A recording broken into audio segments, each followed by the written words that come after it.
ces versets, donc, dans 1 Pierre, chapitre 1er encore. Et on va regarder ce soir les versets 8 et 9. 1 Pierre 1,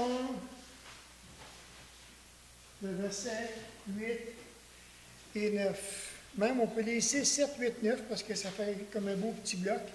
Il dit, c'est là ce qui fait votre joie, quoique maintenant, puisqu'il le faut, vous soyez attristés pour un peu de temps par diverses épreuves, afin que l'épreuve de votre foi, plus précieuse que l'or périssable, qui cependant est éprouvée par le feu, ait pour résultat la louange, la gloire et l'honneur lorsque Jésus-Christ apparaîtra.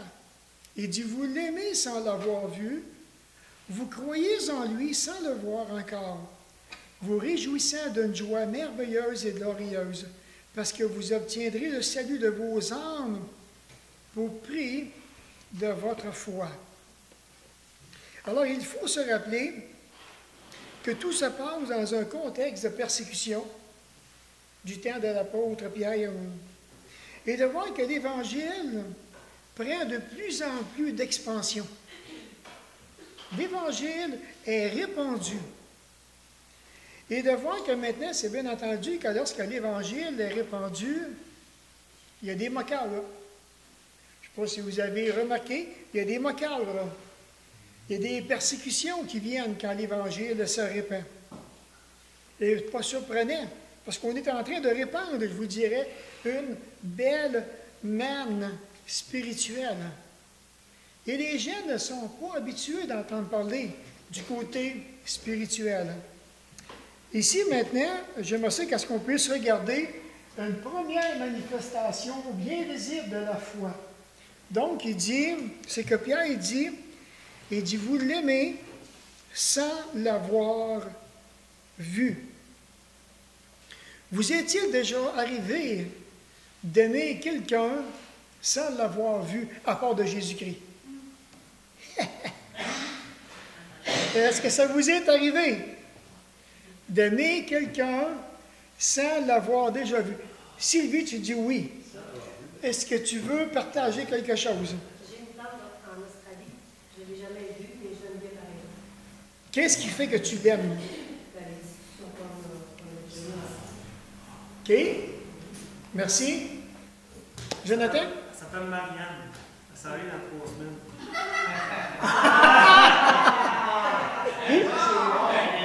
OK. C'est un bon parallèle. C'est ça, c'est... Oui, c'est bon. C'est accepté. Accepté à l'unanimité.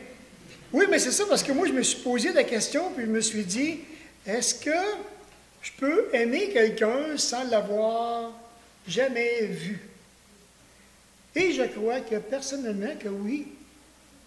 Lorsqu'on est en train de côtoyer quelqu'un qui nous parle de quelqu'un en bien, parce que dans le fond, là, il y a des gens qui ne sont pas chrétiens, qui ne sont pas évangéliques, mais je vous dis qui ont des témoignages extraordinaires dans leur vie personnelle.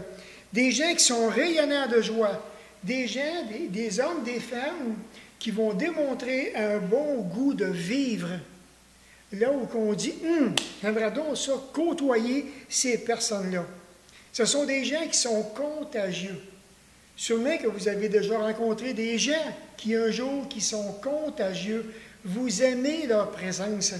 Ils sont charmants, ils sont charmantes, ils sont doux, sont affectueux, sont compréhensifs. Ça transpire, ça sent bon, ça dégage une bonne odeur. C'est agréable. Ça ne dit jamais un mot plus haut que l'autre. Ils vont se mêler de leurs affaires. Ça ne juge pas, ça ne critique pas. C'est vraiment agréable. Alors là, c'est toi. On a quelqu'un qui fait un rapport avec quelqu'un d'autre. C'est correct. C'est vraiment agréable. Alors, reçois tout ça, Liette, comme des beaux hommages. C'est vraiment agréable. Alors, celui qui partage ces quelques lignes ici, lorsqu'il partage, vous l'aimez sans l'avoir vu, il s'appelle Pierre. C'est lui qui a eu la joie de côtoyer le Seigneur Jésus. Celui qui l'a vu face à face. C'est lui qui peut avoir des échanges verbaux avec lui. Ils ont pu aller à la pêche ensemble. Ils ont pu chanter des cantiques spirituels ensemble. Ils ont fait des voyages ensemble. Même Pierre a déjà été à la pêche, aller chercher un c'est quoi le mot? Stratème, là? Quand il dit, tu vas trouver de quoi dans la bouche du poisson, puis tu paieras les taxes pour moi, puis pour toi. Le mot m'échappe, il me semble, c'est stratème. En tout cas, strat, comment? C'est dans le poisson, mais c'était Non, mais c'est vrai pareil. Et de voir qu'à maintes reprises, les yeux de Pierre ont croisé celui du Seigneur. Comment qu'un homme pécheur peut-il regarder Jésus dans ses yeux et ne pas mourir? Quelle grâce que Dieu a accordée. Puis je crois ici que Pierre est en train de partager sa joie personnelle de ce qu'il ressent lorsqu'il voit les nouveaux convertis qui, eux, n'ont jamais vu Jésus-Christ. Ils ne l'ont jamais vu. Et de voir qu'ils sont en train de démontrer leur foi, leur amour à travers tout ça. Et de voir que, je veux penser que pour Pierre, qui est en train de vivre des beaux moments, en train de voir comment est-ce que ces chrétiens-là, primitifs, de la façon dont ils se réjouissaient et dont ils partageaient leur amour. Parce que Pierre, il dit, vous l'aimez, il dit, sans l'avoir vu. Moi, je l'ai vu. Mais vous autres, vous ne l'avez pas vu, puis vous l'aimez pareil. Vous savez, aujourd'hui, on a des émissions, hein, dans l'émission qui passe à la télévision. Il faut le voir pour le croire. Là, maintenant, où il arrive toutes sortes de catastrophes, puis là, tu dis, c'est impossible que la personne sorte de là quasiment indemne. Effectivement, elle sort de là indemne. Mais ici, maintenant, quand on regarde la parole, et de voir que Pierre, celui qui côtoyait le Seigneur Jésus, celui qui le voyait, qui l'accompagnait, même sur la montagne de la transfiguration, Pierre, Jacques et Jean qui sont encore avec Jésus. La parole que le Seigneur a prononcée lorsque Jésus a rencontré Thomas.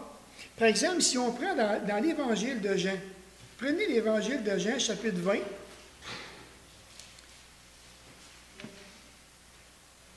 Et dans les versets, même juste pour lire un petit peu de contexte, dans le verset 24 à 29, dans l'Évangile de Jean, il est dit, vous connaissez Didyme? Didyme, connaissez-vous Didyme? Ah oui! Il y a Saint Thomas Didyme, c'est de là que ça vient. Hein? On a un Saint Thomas Didyme au lac Saint-Jean, mais Thomas appelé Didyme, l'un des 12, n'était pas avec eux lorsque Jésus vint. Ah, quelle tristesse! Les autres disciples lui dirent, « Nous avons vu le Seigneur. » Mais il leur dit, « Si je ne vois dans ses mains la marque des clous, et si je ne mets mon doigt dans la marque des clous, et si je ne mets ma main dans son côté, je ne croirai point. » 8 jours après, les disciples de Jésus étaient de nouveau dans la maison et Thomas se trouvait avec eux.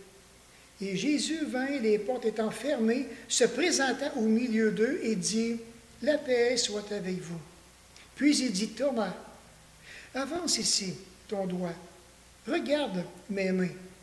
Avance aussi ta main et mets-la dans mon côté. Et ne sois pas incrédule, mais crois. » Et Thomas lui dit, « Mon Seigneur et mon Dieu. » Jésus lui dit, « Parce que tu m'as vu, tu as cru. Heureux ceux qui n'ont pas vu et qui ont cru. » Et c'est intéressant de voir comment est-ce que ce qui me frappe dans ce passage. Vous savez, ici, là, au Saguenay, là, je crois vraiment de tout mon cœur qu'il y a beaucoup de gens qui sont comme Thomas. Ils croient en Dieu. Le problème majeur, ce Dieu en qui ils croient n'est pas leur Dieu. Ils ne le connaissent pas comme Seigneur et comme Dieu, comme que Thomas qui est en train de dire, « Mon Seigneur et mon Dieu. » Imaginez les gens aujourd'hui, ils croient tout en Dieu. Oui, je crois en lui. Est-il ton Dieu? C'est un autre pain de manche. Et de voir que Jésus même, il ramène, hein, heureux ceux qui n'ont pas vu et qui ont cru. Vous avez imaginé? Je trouve étonnant ici. Le fait que c'est pas seulement qu'un disciple qui dit ça, c'est tous les disciples disent on a vu le Seigneur. C'est de moi, c'est lui, c'est moi, je ne le vois pas. C'est étonnant pareil. Je me suis arrêté par lui, on dirait peut-être la vue, tous les disciples disent on a vu le Seigneur. Puis il persiste à pouvoir. Puis, ce qui est intéressant, ça revient à la prière de Jésus qui me vient à l'esprit dans Jean 17, quand que Jésus dit « Je n'ai perdu aucun de ceux que tu m'as donnés ». C'était important que Jésus apparaisse dans la pièce uniquement pour Thomas. C'était important pour lui. Et de voir, j'imagine, Jésus apparaît tout d'un coup, tout le monde le voit, et Thomas, ici, ben, regarde les mains, puis mets ta main dans mon côté. Hey, mais tu n'étais pas là quand je l'ai dit, hein? Et c'est là qu'on voit l'omniprésence de Dieu. Jésus avait pleinement entendu ce que Thomas avait dit. Alors, qu'est-ce que Pierre pouvait avoir en tête en pensant aux nouveaux convertis? Je me suis posé la question, je me suis dit, si toi, Pierre, là, tu n'avais pas vu Jésus-Christ, est-ce que tu lui aurais cru? Comme nous aujourd'hui? Je ne peux pas le dire, là, je ne sais pas pantoute, là. Mais si Pierre n'aurait pas vu Jésus, aurait-il cru en lui? Prenez dans 2 Corinthiens 5 et le verset 7. 2 Corinthiens 5 et le verset 7, c'est que Paul est en train de dire ici, hein? Même le verset 6 et 7. Nous sommes donc toujours pleins de confiance. Et nous savons qu'en demeurant dans ce corps, nous demeurons loin du Seigneur, car nous marchons par la foi et non par la vue. Alors, si je marcherais par la vue, je n'aurais pas besoin de la foi. Maintenant, j'ai besoin de la foi pour être capable de voir là où le Seigneur voudrait bien m'envoyer. Sachant maintenant que je demeure loin du Seigneur, alors raison de plus que je me dois de marcher par la foi, comme qui est demandé ici. Prenez dans Romains aussi, dans Romains chapitre, juste un petit peu avant, dans Romains chapitre 4, lorsque Paul décrit notre ami Abraham, dans Romains 4 et le verset 18 à 21, il dit « Espérant contre toute espérance, il crut et devint aussi le père d'un grand nombre de nations, selon ce qui lui avait été dit, telle sera ta postérité. » Regardez, Abraham, et sans faiblir dans la foi, il ne considéra point que son corps était déjà usé, puisqu'il avait près de 100 ans et que Sarah n'était plus en état d'avoir des enfants. Il ne douta point par incrédulité au sujet de la promesse de Dieu, mais il fut fortifié par la foi, donnant gloire à Dieu. Et, regardez le verset 21, hein, et ayant une pleine conviction que ce qu'il promet, il peut aussi l'accomplir. Est-ce que vraiment qu'on le croit, ça? Tu as la référence? La référence, c'est dans Romains 4, le verset 18 à 21. Le verset 21, « Et ayant la pleine conviction », nous, est-ce que vraiment que nous sommes des hommes et des femmes de conviction dans la parole ou bien dans les promesses que Dieu nous donne? Si Dieu vous met une promesse à cœur, tout en lisant, à un moment donné, vous tombez sur une promesse. Comment qu'on fait pour discerner les promesses? Il y a toujours des verbes au futur. « Fais de l'Éternel tes délices dans un temps présent, et il te donnera ce que ton cœur désire. Il te donnera ses futurs. » Mais dans le présent, il dit, « Fais de moi tes délices. Puis plus tard, je vais te donner ce que tu désires. » Pourquoi maintenant? Parce que lorsqu'on regarde, nous l'aimons dans ce que Pierre dit. Je reviens avec l'épître de Pierre. nous l'aimons, non, plutôt vous l'aimez sans l'avoir vu. Dieu lui-même a été le premier à nous aimer. Dans 1 Jean 4, 20, il dit ceci. Nous l'aimons parce qu'il nous a aimés le premier. Et si quelqu'un dit « j'aime Dieu » et qu'il haïsse son frère, c'est un menteur. Car celui qui n'aime pas son frère qu'il voit, comment peut-il aimer Dieu qu'il ne voit pas? Vraiment un beau passage. Alors si je dis que j'aime Dieu, en principe, je devrais aimer mon frère que je vois aussi. Et ça, qu'importe ce que mon frère a fait, qu'importe l'offense qu'il m'a faite, je devrais l'aimer. On pense dans Jean 3,16, car Dieu a tant aimé le monde qu'il a donné son Fils unique afin que quiconque croit en lui ne périsse point, mais qu'il ait la vie éternelle. Dieu a tant aimé. Puis nous savons, nous l'aimons parce qu'il nous a aimés le premier. Et de voir que dans cette démonstration d'amour-là, du pécheur avec le Créateur, il y a vraiment une belle relation d'amour transparente qui doit se développer. Puis on dit que cette relation d'amour-là qui doit transcender, comment on dit transcender? Ce qui va apporter la joie au cœur du chrétien. Cassane? Oui, juste un petit commentaire. Quand on parle de l'amour de Dieu, moi ça me fascine sur un autre point, c'est que c'est un des points qui les différencie des autres dieux. Par exemple, quand on parle de Bouddha, si vous lisez l'histoire de Bouddha, il n'a jamais été que Bouddha aimait les humains. Et quand on va lire les histoires des dieux grecs, par exemple, bon, ils font plein d'affaires, mais c'est jamais dit qu'ils aimaient les humains. C'est jamais dit qu'ils aimaient. Dans toutes les histoires de mythologie, là, il y a des prétendants dieux, des prétendus dieux, ou des comme ça, mais c'est jamais mentionné qu'ils aimaient son peuple. C'est ça. Donc, à part que Dieu est un Dieu véritable, son amour est quand même plus unique dans l'histoire de toutes les divinités. Oui, bien, merci beaucoup. C'est vrai que son amour est unique. Quand on le considère pour l'humanité, c'est extraordinaire. Puis lorsqu'un pécheur prend connaissance et qu'il réalise à quel point qui a été aimé le premier, il y a vraiment un désir profond qui va se créer dans le cœur de l'homme qui a été pardonné. Une profonde reconnaissance, parce qu'à notre tour, on aimerait manifester notre amour au Seigneur. Malgré les circonstances, malgré les différentes dispositions de nos cœurs, on aimerait quand même démontrer notre amour. Par la lumière de ce que Pierre partage, il est dit que les nouveaux convertis ont mis un amour en action. Ça va être vraiment beau de les voir agir. Ça me rappelle, nous, les premiers temps, quand on a accepté Jésus-Christ, quand le Seigneur nous a visités.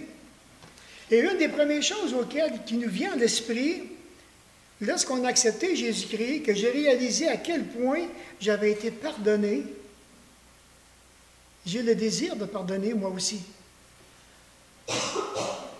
J'ai le désir, parce que verticalement, tout est réglé avec Dieu. Mais horizontalement, ouf! J'avais des pas à faire. J'avais des pas par rapport que je me suis rendu compte que j'avais des gens auxquels je n'avais pas pardonné. Le pardon, il est dit que c'est une résolution de la volonté. Je décide volontairement de pardonner. Et là, je me suis arrêté et je me suis dit, pourquoi qu'on a tant de difficultés à pardonner? Pourquoi? Pourquoi c'est si difficile?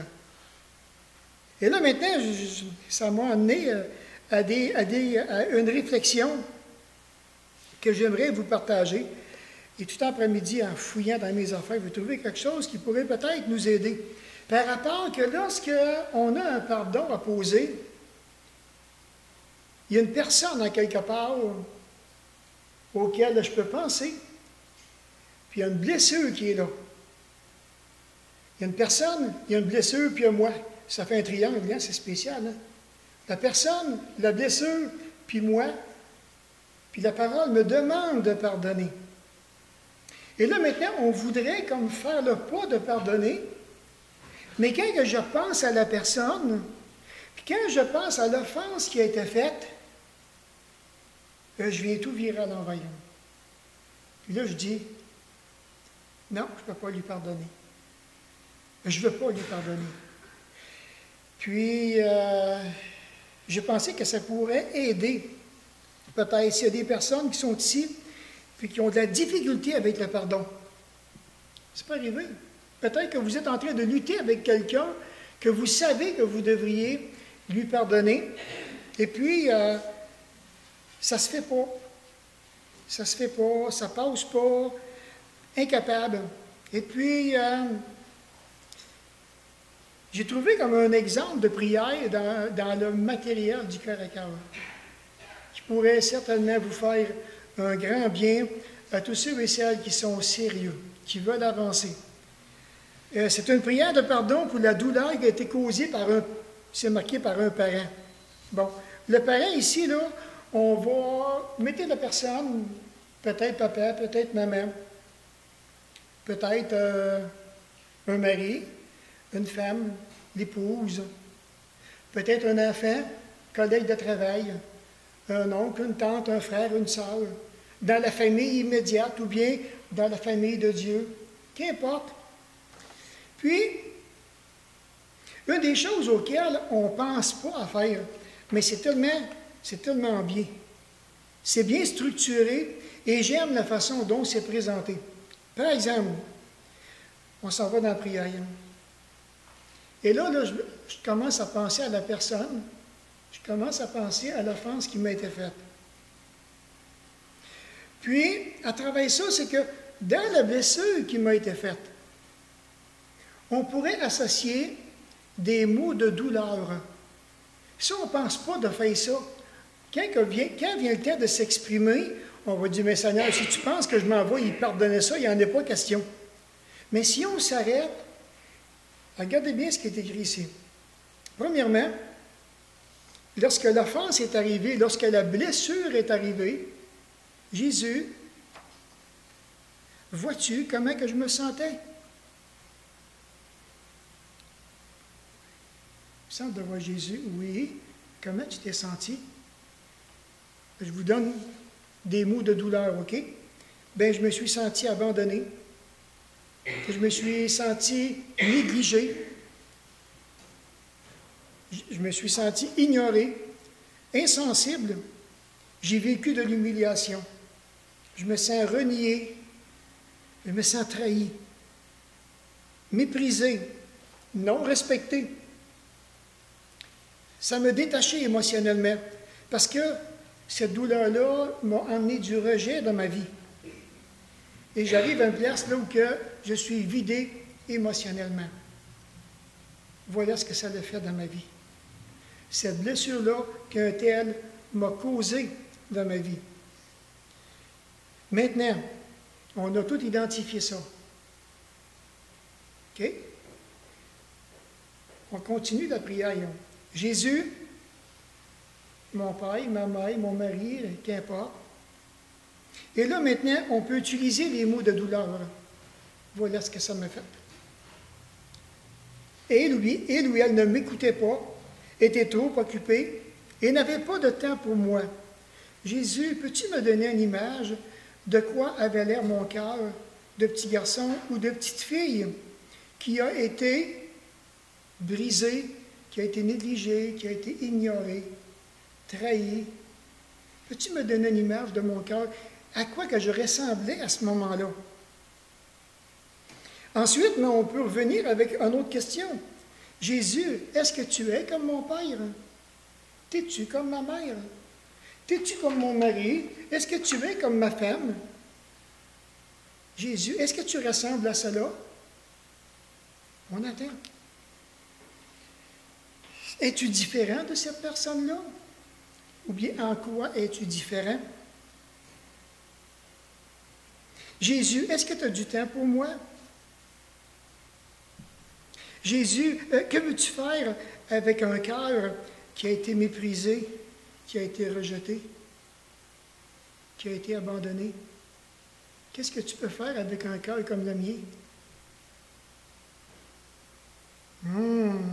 Jésus, peux-tu guérir mon cœur et mettre ta paix à l'intérieur? Ah, Jésus, peux-tu me montrer une image de comment tu me vois maintenant? Et je vous le dis, ça fait un drôle d'effet. Quand on prend le temps dans la prière et qu'on exprime au Seigneur Jésus des mots de douleur. Voilà maintenant, qu'est-ce que cette blessure-là m'a fait? Comment que ça m'a atteint? Comment que ça m'a brisé? Ça m'a détruit, ça m'a ralenti. Comment ça m'a emmené même à pécher? J'ai perdu les pédales. J'ai tombé dans la colère, dans l'anxiété. Voilà ce que ça m'a fait. Je suis pogné avec tout ça. Et là, maintenant, je réalise que probablement que la seule façon de m'en sortir, c'est de pardonner. C'est déjà le commencement. Alors, quand on est en train d'exprimer, nous, ce qu'on a vécu avec le Seigneur Jésus, on ne voit plus la personne de la même manière. On ne voit plus la blessure de la même manière. Parce que j'ai été pardonné profondément avec le Père, maintenant je me dois d'accorder mon pardon à ceux qui m'ont blessé à ce point-là. C'est certain que la personne ne sait pas qu'est-ce que ça a fait dans ma vie. Il n'y a pas personne qui le sait. Le Seigneur Jésus le voit. Le Seigneur Jésus voit ses blessures profondes. Puis il voit comment est-ce que ça nous arrête, ça va nous paralyser. On n'est plus capable d'avancer. Il arrive des places dans nos vies lorsqu'on est plafonné. Puis on voudrait maintenant faire éclat de joie, on n'est pas capable. Pourquoi? Parce qu'il y a quelque chose dans nos cœurs qui n'a pas été pardonné et je ne prends pas nécessairement la bonne façon. C'est une des façons de pouvoir être capable de mieux passer à travers la blessure et de laisser maintenant le Seigneur Jésus pour toucher ces douleurs-là. C'est tellement important. Et si à un moment donné, après avoir pardonné, que vous réalisez qu'il y a encore une douleur qui est présente, priez pour que le Seigneur mette sa paix sur cette douleur, tant et aussi longtemps que la paix de Dieu n'a pas envahi votre cœur. Et que la paix de Dieu n'a pas mis un terme final à la blessure que vous avez, que vous vivez personnellement au plus profond de votre cœur. Oui, le pardon, c'est une action volontaire, mais quand on prend le temps de le faire, aller dans la prière, prendre le temps de poser des questions au Seigneur Jésus, et non seulement ça, mais d'attendre la réponse. Parce que j'ai posé une question que je vais maintenant attendre. J'attends qu'il me réponde. Et c'est extraordinaire. C'est extraordinaire. Et qu'importe la blessure qu'on peut avoir eue, le Seigneur Jésus l'a assez. Il a tout vu les dommages que ça a fait dans nos vies. Il a tout vu ça. On oublie de lui dire, on oublie de partager nos douleurs, comment qu'on l'a vécu. On n'en parle pas au Seigneur de toutes ces choses-là. Puis je vous dis que quand que vous vivez une blessure, que vous prenez le temps de trouver des mots de douleur, qu'est-ce que ça m'a fait, comment je l'ai vécu, comment je l'ai perçu, puis est-ce que ça me fait encore du mal? Et je vous le dis, que vous faites ce petit travail-là, honnêtement, sérieusement, en tête à tête avec le Seigneur, et je vous dis qu'il y a des choses qui vont changer. Et les chrétiens primitifs, mais ont cru eux aussi dans le pardon. C'est le pourquoi que je veux penser qu'ils l'ont exercé, comme plusieurs d'entre nous, juste à la pensée que le pardon leur était offert à la croix de Jésus-Christ, et que nous aussi, aujourd'hui, on pense à la croix et tout ce que Jésus a subi pour chacun de nous. On a besoin de s'approcher et de pouvoir, nous aussi, à notre tour, offrir le pardon à ceux qui nous le demandent.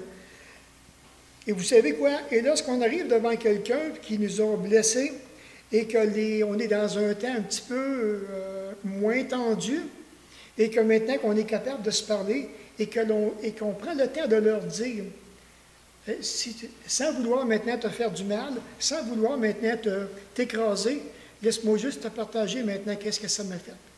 Est-ce que tu sais maintenant comment j'ai vécu ça, moi, personnellement?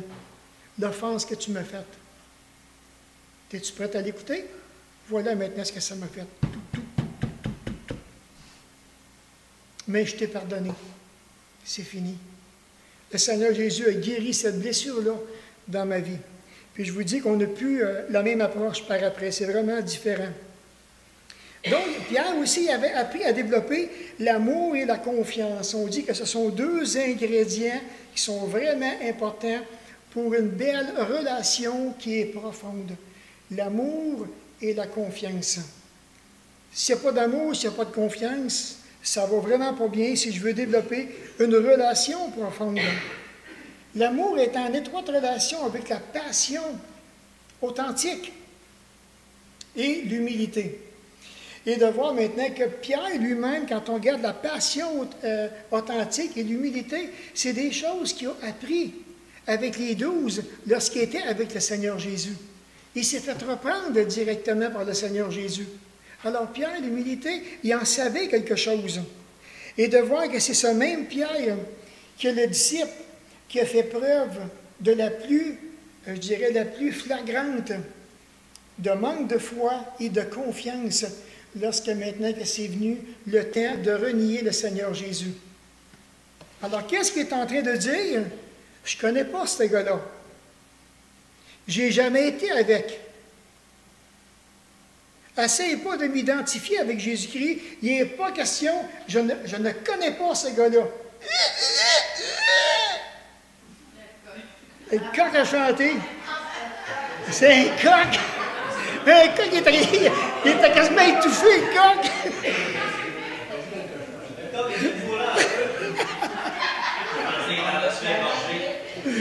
Non, mais il est resté accroché. Non, mais c'est juste pour vous dire, pareil, j'imagine qu'il est rendu là, après avoir toutes les pensées qui sont venues dans son esprit, et que Jésus a regardé tendrement Pierre. Il est parti, il a sorti amèrement, il pleurait. Puis quelques jours après, Jésus voit Pierre et puis il dit, Pierre, m'aimes-tu? Pose-moi n'importe quelle question, mais il me semble que ce n'est pas une question à me poser. Je n'ai pas le goût de répondre à cette question-là du tout, du tout, du tout. Alors, j'imagine que lorsque Pierre qui est en train d'écrire ici à ses lecteurs, que c'est vraiment avec humilité, et surtout dans ces moments de faiblesse, qu'il va faire éloge à ses auditeurs qui subissent la persécution dans leur relation avec Jésus-Christ. Parce que certainement que lorsqu'il a écrit ça, lui, son histoire était connue, là. Ça avait traversé les continents, là. Toi, Pierre, comment t'as fait? Ça a-tu baissé dans ton amour pour Jésus-Christ? Comment tu as pu faire pour le trahir, tu sais, puis le renier? Qu'est-ce qui s'est passé? Apprends-nous des choses. Comme que Jésus l'a dit, quand tu seras revenu, affermis tes frères. Et certainement qu'à partir de là, il lui a démontré comment c'est facile de tomber dans le piège de l'orgueil. Tomber dans les pièges de l'ennemi. C'est vraiment facile. Il y a aussi donc une deuxième belle manifestation de la foi visible, ça me suit toujours, là. OK, donc, c'est croire en lui sans le voir. Alors, imaginez le poids éternel de gloire qui prend de plus en plus de dimensions. Le jour que Jésus-Christ va revenir, ça va être une journée de gloire pour nous parce qu'on aura persévéré à travers les épreuves. On aura persévéré en mettant notre confiance dans celui qu'on n'a jamais vu. Puis pourtant, on l'aime, on ne l'a jamais vu. Puis il nous fait tellement de bien. Alors il m'est venu à l'esprit l'Éthiopien, ministre de Candace, dans Acte 8.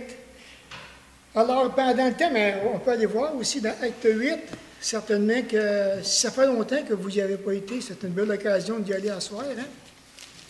Acte 8. Et dans les versets, regardez le verset 32, 33, c'est intéressant de voir qu'un Éthiopien, donc qui venait de l'Afrique, un noir qui est là, il y a la portion du livre d'Ésaïe. Il est en train de la lire. Et puis dans les versets 32, 33, le passage de l'Écriture qu'il lisait était celui-ci. Il a été amené comme une brebis à la boucherie et comme un agneau muet devant celui qui le tond.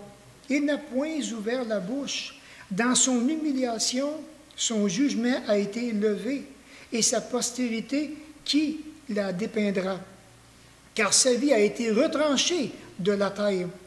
Et l'eunuque pose tellement une bonne question. Je te prie, de qui le prophète parle-t-il ainsi? Est-ce de lui-même ou de quelqu'un d'autre? Ça n'a pas de bon sens. Le cœur est touché. Le cœur est vivement touché par la puissance de la parole de Dieu. Et de voir qu'à partir de là, maintenant, Philippe, ouvrant la bouche et commençant par ce passage, lui annonçait la bonne nouvelle de Jésus. Et cette nouvelle-là, il l'a reçue chaleureusement. Oui, je veux y croire. Je veux y croire. C'était la première fois qu'il entendait dans son cœur une histoire d'amour aussi belle que celle du Seigneur Jésus. Et dans le verset 36, il dit, comme ils continuaient leur chemin, ils rencontrèrent de l'eau. Et l'eunuque dit, voici de l'eau, mais qu'est-ce qui empêche que je sois baptisé? Alors, quand je regarde ça, Philippe avait déjà partagé beaucoup de choses avec l'Éthiopien, pour qu'il soit conscient que maintenant qu'il veut s'engager dans les eaux du baptême pour suivre le Seigneur Jésus. La condition, dans le fond, pour passer par les eaux du baptême, c'est de croire que Jésus est bel et bien le Fils de Dieu, comme il lui dit au verset 37. Si tu crois de tout ton cœur, cela est possible. Et l'eunuque répondit, je crois que Jésus-Christ est le Fils de Dieu. Je ne l'ai pas vu, mais j'y crois. J'ai confiance en lui. Et je ne le quitterai pas. Il y a de l'eau, je vais me faire baptiser. Alors là, imaginez, c'est intéressant de voir que l'Éternel va prendre l'Éthiopien, il va le ramener en Afrique. Maintenant, avec la reine, il va continuer à évangéliser. Et l'Évangile continue à se repentir, à se répandre plutôt. La joie est partagée au palais royal. Et dans le fond, l'Éthiopien a eu confiance dans le passage qu'il a lu. Deux versets qui l'arrêtent carrément. De qui est-il question? Je veux savoir de qui. Il avait rencontré la personne pour lui dire.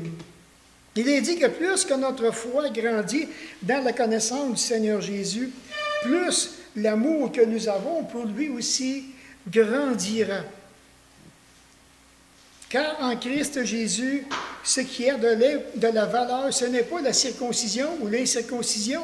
Ce qui a de la valeur, selon Galates 5 et le verset 6, c'est la foi qui est agissante par l'amour. C'est ça qui a de la valeur aux yeux de Dieu, selon Galates 5 et le verset 6. Une foi agissante dans l'amour. Maintenant, je me suis posé une question, puis je me suis dit, est-ce que je peux avoir un problème avec l'amour?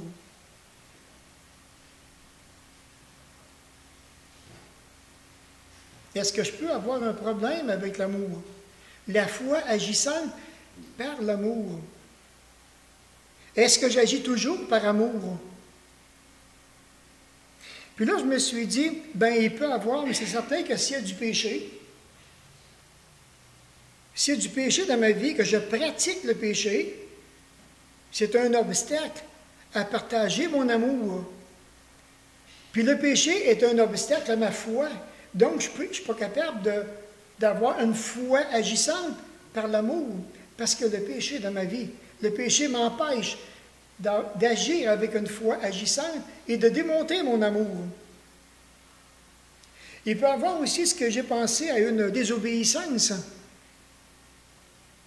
Désobéissance, je connais ce que Dieu voudrait que je fasse, je ne le fais pas, ou bien je pense dans Jean, juste il y a un petit passage qui me vient à l'esprit.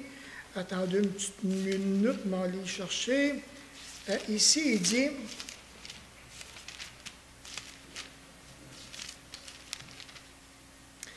Si quelqu'un possédant les biens de ce monde et que voyant son frère dans le besoin, il lui ferme ses entrailles, comment l'amour de Dieu demeure-t-il en lui? Ça ne me tente pas pantoute. Il est dans le besoin qui s'organise. C'est comme ça que ça marche. Qui s'organise. Désobéissant à la parole, je suis conscient d'un besoin, et maintenant, ce besoin-là, je ne vais pas le faire. Alors, je ne suis pas en train de démontrer une foi agissante par l'amour. Au contraire, parce que Jean dit, comment l'amour de Dieu va-t-il demeurer en lui? Elle n'est pas là. J'ai pensé aussi à un mot tantôt qui est venu, le mot incrédulité. Peut-être que si mon cœur est plongé dans l'incrédulité, c'est parce que, sur le plan spirituel, dans ma confiance avec Dieu, je n'ai pas nécessairement confiance, parce que je suis dans l'incrédulité. Je suis certain que Dieu ne pourra pas agir. Mais qu'est-ce que j'en sais? C'est le péché qui a été reproché à toute la nation d'Israël à travers tout l'Ancien Testament. Puis même quand que Jésus y est revenu. Puis même dans Romains 9, il en parle encore. Romains 9 et 10. De l'incrédulité du peuple d'Israël. Alors, s'il y a de l'incrédulité, je ne peux pas avoir une foi agissante, puis encore bien moins par l'amour.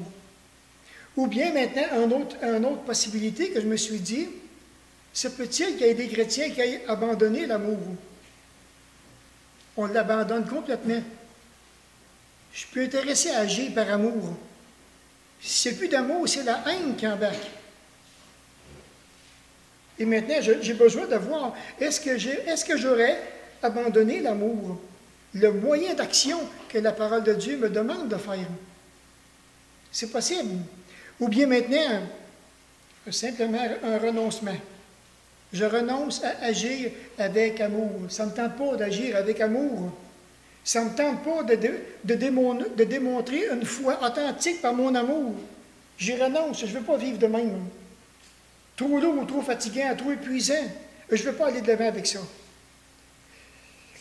Puis pourtant, dans Galates 5 et le verset 6, ce qui a de la valeur aux yeux de Dieu, c'est une foi qui est agissante par l'amour. Ça a de la valeur aux yeux de Dieu. Et juste à ne pas le démontrer, dans le fond, je suis en train de démontrer à Dieu que je suis un chrétien sans valeur. Toutes les valeurs avec lesquelles tu veux que je demande, je les étouffe dans ma vie. Je ne les laisse pas travailler dans ma vie. Du tout. Ou ici, maintenant, dans 1 Jean 2,6, celui qui déclare demeurer en Dieu, en lui plutôt parce que j'y crois, doit marcher lui-même aussi comme que le Seigneur a marché. Et ça, ici, maintenant, dans le 1 Jean 2,6, parce que c'est un terme que je vais développer le dimanche matin. Apprendre à vivre avec Dieu. C'est quelque chose, là. On dit tout qu'on aime Dieu. Puis même les chrétiens primitifs, ils disaient qu'ils aimaient le Seigneur. C'est correct. Mais vivre avec, c'est un autre pas encore plus loin dans nos vies personnelles, dans nos vies chrétiennes. Tout pareil, un homme et une femme vont apprendre à vivre ensemble, vivre avec des enfants, vivre avec des frères et des sœurs. Mais vivre avec Dieu, vivre avec le Dieu de la parole, puis vivre avec sa parole, c'est quelque chose.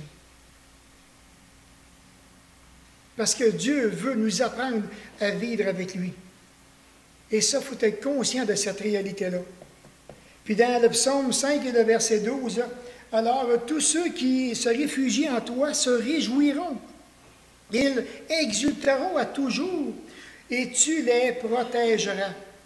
Ils exulteront en toi, ceux qui aiment ton nom. » Pensez-vous que ce n'est pas beau?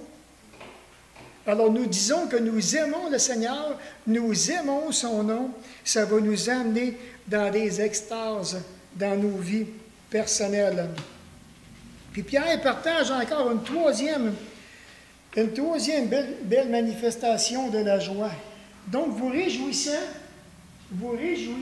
d'une joie merveilleuse. Alors ici, bien entendu, le thème joie merveilleuse, littéralement, ça veut dire ça dépasse l'expression orale. Quand il est même que je voudrais exprimer la joie que j'ai au plus profond de mes entrailles, je n'ai pas les mots pour exprimer cette joie-là. Et ça m'a rappelé lorsqu'on va présenter le salut à quelqu'un, à un inconverti, quelqu'un qui ne connaît pas le Seigneur Jésus, qu'on prend du temps avec eux autres et qu'on leur explique la bonne nouvelle et que ces gens-là se repentent, qui acceptent Jésus-Christ. On est envahi d'une joie qui est débordante. On n'a pas les mots pour exprimer cette joie-là, auquel notre cœur se baigne dans cette joie-là. Cette joie-là vient de notre communion personnelle avec le Seigneur. Et rappelons-nous, lorsque nous avons eu la joie même d'amener une personne, d'encourager quelqu'un, qu'on a pu voir des résultats dans leur vie, qu'est-ce que ça nous a fait? On est tellement content d'avoir démontré une foi qui était authentique, puis on l'a démontré par notre amour. Donc la joie merveilleuse émane de notre communion personnelle avec le Seigneur Jésus. Merveilleuse joie. Pensez à Asaph, dans le psaume 73, quand il a commencé à regarder, il a détourné ses yeux de l'Éternel, il a commencé à regarder les méchants.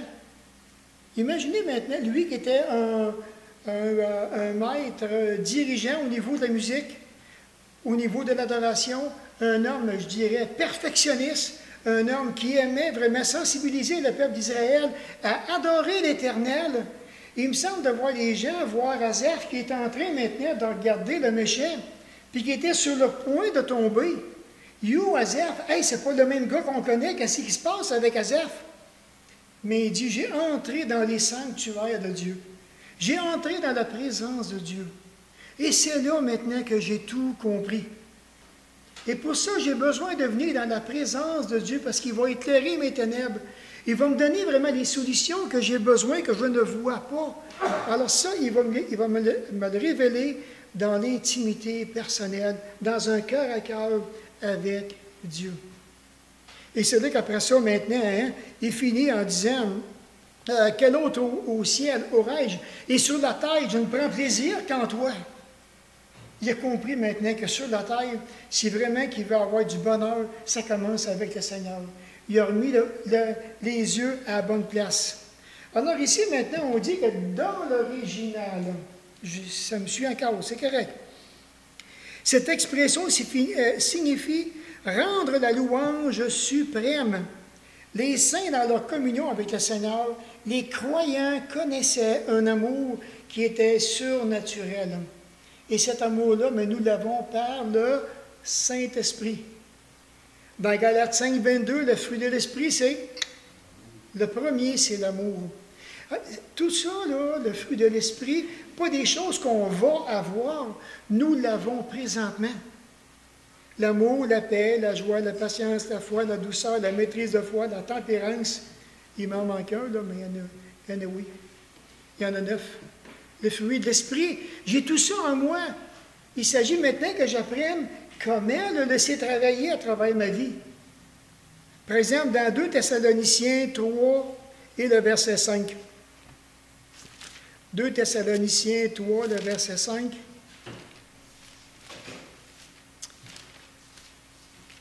« 2 Thessaloniciens, c'est bien ça, 3, le verset 5, il dit « Que le Seigneur dirige vos cœurs vers l'amour de Dieu et vers la patience de Christ. » Dans 2 Thessaloniciens 3, le verset 5. Même si on lit les passages 3, 4, 5, parce qu'ils vont ensemble, le Seigneur est fidèle, il vous affermira et vous préservera du malin. Nous avons à votre égard cette confiance dans le Seigneur que vous faites et que vous ferez les choses comme nous recommandons. Que le Seigneur dirige vos cœurs vers l'amour de Dieu et vers la patience de Jésus-Christ. Et tout chrétien a besoin que son amour pour Dieu puisse être dirigé vers Dieu et que sa patience puisse être dirigée vers Jésus-Christ. Sinon, on a besoin de demander au Père Céleste qu'il puisse diriger mon cœur vers la patience de Jésus-Christ. Ça va faire toute la différence. 1 Jean 4, 19. 1 Jean 4 et le verset 19, il dit « Pour nous, nous l'aimons, c'est ça, parce qu'il nous a aimés le premier. » L'Ecclésiaste 2, 26. Quelqu'un aimerait le lire dans l'Ecclésiaste 2, 26?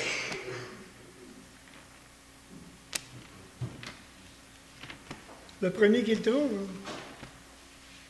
Ecclésiaste 2, 26. Elle donne à l'homme qui lui est agréable la sagesse, la science et la joie, mais il donne au pécheur le soin de recueillir et d'avancer afin de donner à celui qui est agréable à Dieu.